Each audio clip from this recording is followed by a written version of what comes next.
사형제도에 반대를 하는 입장입니다. 아니야 뭐 나 시원하게 죽일 수 있어 라고 생각하시는 분들도 있을 수 있지만 아마 그런 분들한테도 직접 해보시라고 하면은 선뜻하지 못할 거예요. 모두가 다 평등하게 나쁜 놈이어도 생명권을 갖고 있는 거고 착한 사람이어도 생명권을 갖고 있는 거거든요. 저는 그 사람은 살려줘야 된다라는 입장이라서 지금 제도가 맞다고 생각을 합니다.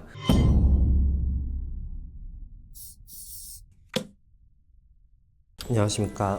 법무법인 호암의 임성순 변호사입니다. 오늘은 사형 집행은 언제 되는 건지, 그리고 왜 집행을 안 하고 있는 건지 이런 거에 대해서 좀 설명을 가볍게 해드리려고 합니다. 이제 사형 판결을 하려고 하면은 사형이 형벌로서 이제 정해져 있어야 되겠죠. 그래서 대표적으로 이제 가장 무거운 죄 중에 하나가 누구나 다 아는 살인죄, 현주건조물 방화, 치사죄가 있어요. 그냥 살인죄와 존속살해죄가 나눠져 있습니다. 살인죄 같은 경우에는 사형, 무기 또는 5년 이상의 징역인데 자식이 존속을 살해하는 거는 더 무겁게 처벌해야 된다고 해서 사형, 무기 또는 7년 이상의 징역에 처하게 되어 있어요. 그래서 이 현주건조물 방화 치사죄 같은 경우에는 그게 무슨 말이야? 라고 하시는 분들이 있을 수 있는데 사람이 살고 있는 건물 에 방화를 해서 사람을 죽게 만들었을 때에는 똑같이 사형, 무기 또는 7년 이상의 징역에 처하도록 하고 있거든요. 이 1997년 12월 달 이후로 한 50건 정도 사형 선고가 이루어지기는 했는데 집행은 아직까지 이루어지지 않고 있어서 많은 분들이, 그리고 저도 뭐 한편으로는 한 사람, 인간으로서 사형수가 그럼 그렇게 많은데 왜 저 사람들 국민 세금으로 밥도 먹이고 잘 곳도 제공하고 집행을 안 하고 있냐, 너무 답답하다라고 생각을 할 수가 있는데, 법관들은 사형을 선고를 하면 되지만 집행하는 사람들 입장에서는 사람을 어쨌든 본인이 직업으로서 사람을 죽여야 되는 상황이 발생을 하거든요. 사람의 오판 가능성이 있고, 특히 옛날 같은 경우에는 살인의 추억처럼 뭐 이런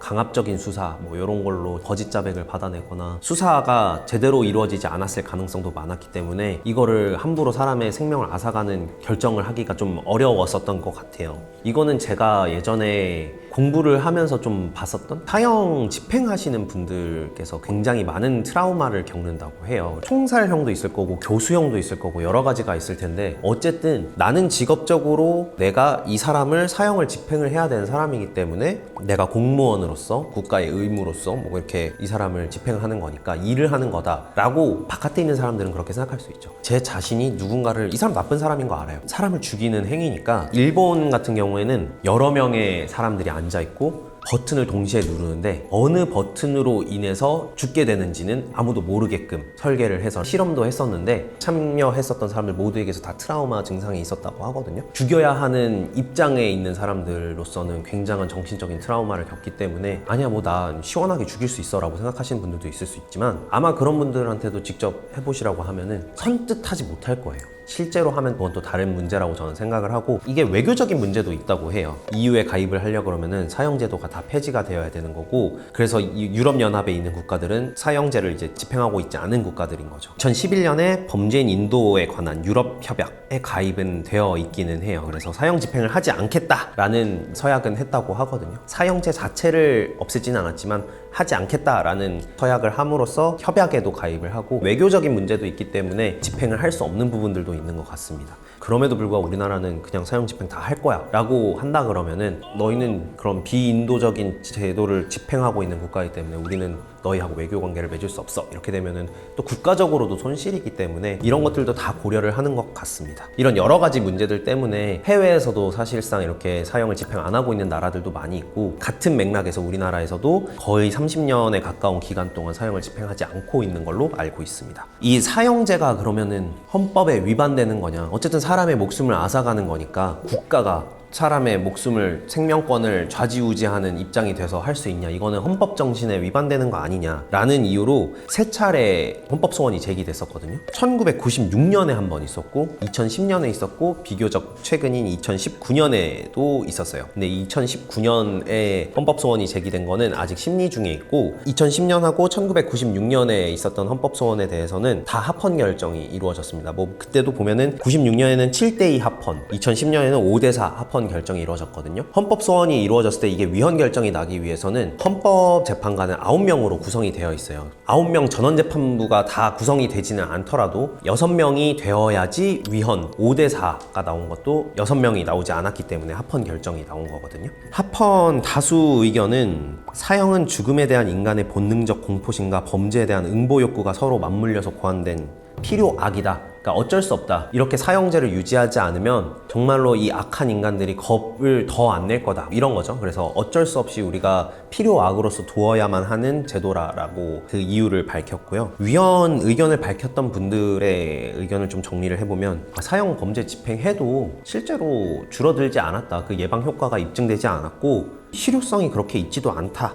개인의 신념과 무관하게 생명 박탈에 이제 참여하게 된다. 이 사형 집행하시는 분들이 이런 여러 가지 이유 때문에 위헌 입장이 있었는데 어쨌든 생명이라는 게 법적인 그런 거에서 떠나서 같은 무게를 갖지 않는다라고 생각하실 수 있지만 어쨌든 법에서는 모두가 다 평등하게 나쁜 놈이어도 생명권을 갖고 있는 거고 착한 사람이어도 생명권을 갖고 있는 거거든요. 그래서 이 박탈하는 문제에 대해서는 법적으로나 철학적으로나 인간이 판단하는 데 있어서 굉장히 어려운 부분이 있는 것 같고 그래서 실질적으로 사형제도는 유지하지만 사형은 집행하지 않는 방향으로 이렇게 운영을 하고 있는 것 같습니다. 그러면 무기징역하고 사형수하고 뭐가 다른 거야? 사형수인데 실제로 사형이 집행이 안 되고 계속 평생 있는 거면 무기징역하고 다를 게 없잖아 라고 하실 수 있을 것 같아요. 사형수하고 일반 무기수는 오랫동안 있어야 되는 건 똑같아요. 사형수는 오히려 직업 교육도 못 받고 강좌 이런 것도 안 받거든요. 그러면 범죄 저지른 죄수들이 직업 교육도 안 받아도 되고 강의 같은 것도 교화 프로그램이죠. 이런 것도 안 받아도 되고 그럼 더 좋은 거 아니야? 그런데 이제 뭐가 다르냐라고 하면은 사형수는 분리돼 있어요. 무조건 혼자 있습니다. 가석방도 없어요. 무기징역 같은 경우에는 가석방이 있거든요. 그래서 실제로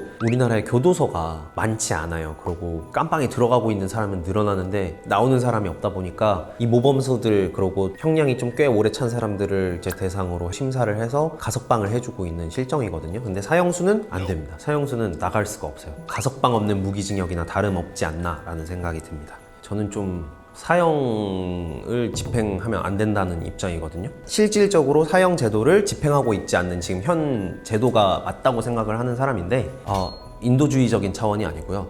그 사람들이 평생 고통받는 게 좋아요. 죽으면 그 사람은 어쨌든 신과 함께처럼 지옥에 gat혀가지고 되는지 안 가봤으니까 모르지만 죽는 순간 그 사람은 편해지는 거잖아요. 피해자들만 계속 고통받고 있는 거고. 저는 그 사람은 제가 죽고 싶어요 라고 할 때까지도 살려줘야 된다라는 입장이라서 지금 제도가 맞다고 생각을 합니다. 밥도 뭐 맛있는 거 주지도 않는데요. 평생 혼자서 독방살이 하면서 햇빛도 잘 못 보고 오늘이 무슨 요일인지도 잘 모를 텐데 그렇게 평생 늙어 죽으면 얼마나 괴롭겠어요. 좀 더 가혹해도 된다고 생각은 하는데 그런 건 철학적인 문제가 또 들어가다 보니까 손쉽게 이 세상과 작별하고 자기가 죄의식을 더 이상 뇌 속에서 느끼지 않는 그런 상황을 만들어주는 것보다 항상 자기가 그런 거를 자각하면서 고통받는 게 저는 맞다고 생각을 해서 사형 제도에 반대를 하는 입장입니다.